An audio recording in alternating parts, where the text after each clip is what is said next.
যদি নির্বাচন নাও করতাম পারি এরপরে দক্ষিণ সুরমা এই আসনের মানুষের লাগি আমি আজীবন কাজ করিয়া যাইমু ইনশাআল্লাহ।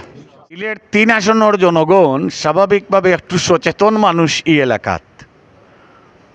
আমি 5 বছর উপজেলা চেয়ারম্যানের দায়িত্ব আল্লাহ রাব্বুল আলামিনে পালন করাইছেন আমারে দিয়া, কিন্তু 35,000 ভোট আমি পাইছি।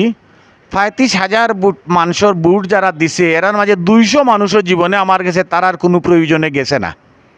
বাট আমার মনে হয় আমি এই 5 বছরে কম বেশ 3-4,000 মানুষের বাড়িতে আমি ভাত খাইছি, কিন্তু 200 মানুষও তারার কোনো কাজে আমার গেছে না।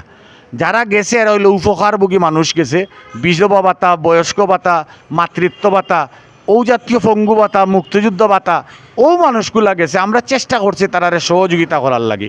3 আসনের মানুষের আমারে জামাতে দিছে হিসাবে আমি খান্দাত যাইরাম, সংগঠনের কাজ করলাম। আপনারা সবে দোয়া করুকা আল্লাহ যেদিন তৌফিক দেন তা আমরা নির্বাচন করমু।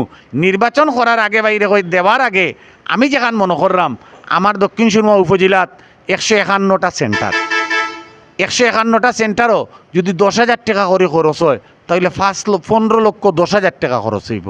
আমি লুকমান এমপি নির্বাচনও খাড়াইলে যদি সংস্কার ছাড়া নির্বাচন হয় তাহলে দেখবা আপনি যে 10,000 করে যদি সেন্টার খরচ দেয় 15 লাখ টাকা লাগে, 15 লাখ 10,000 টাকা লাগে। আমরার লাখান গরিব পরিবারের মানুষ আইয়া নির্বাচন করা সংস্কার ছাড়া সত্যিকার অর্থে কঠিন। তারা কোনো সেন্টারও 5 লাখ খরচ করে নিতে পারে, 5 কোটি 7 কোটি টাকা নির্বাচনও খরচ করতে পারে। আমি মনে করলাম যে আগে সংস্কারটাও যথাযথ সংস্কার, যে পয়সা ছাড়া একজন গরিবর ছেলে যদি মাস্টার্স পাস করে, যদি তার যোগ্যতা থাকে, তার 1,000 টাকা খরচের যোগ্যতা নাই, হে কি এই দেশে এমপি হওয়ার যোগ্যতা রাখে না? হে কি তা মন্ত্রী হওয়ার যোগ্যতা রাখে না?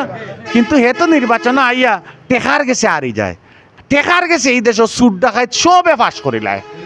এর তাই সংস্কার আগে জরুরি হয়ে গেছে বাইরে এই বিষয়টা আমি মনে করলাম। আর বিশেষ করে আমার 3 আসনের মানুষ যারাও আছে, আগে আমি একটা ইশারা আপনারে দিছি, এরার খুব বেশি চাওয়া পাওয়া আছে আমি মনে করি না।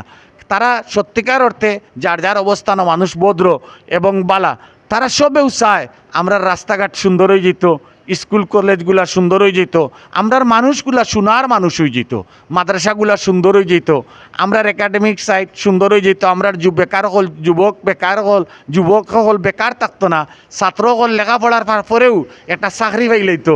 ও ধরনের আশা নিয়েও মানুষ চলাফেরা করে। আপনারা আমরার লগে আছেন দেখরা যেন যাই মানুষে জড়াইয়া ধরে।